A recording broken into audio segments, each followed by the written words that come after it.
and welcome to the latest episode. How many times has this happened to you? You pop back in time to visit some amazing event like the first rocket launch to the moon.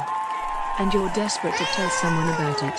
You had to leave your cell phone in your time, of course.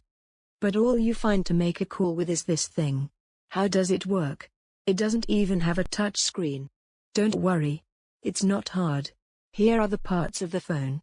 You talk into the handset, and choose your numbers on the dial. The curly cord makes sure the handset doesn't escape from the rest of the phone, and the finger stop helps you dial correctly. Look.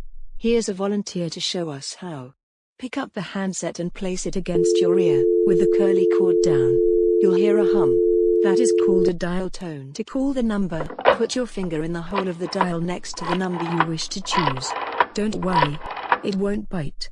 Pull it toward you until you reach the finger stop, then pull your finger out. Repeat for all numbers.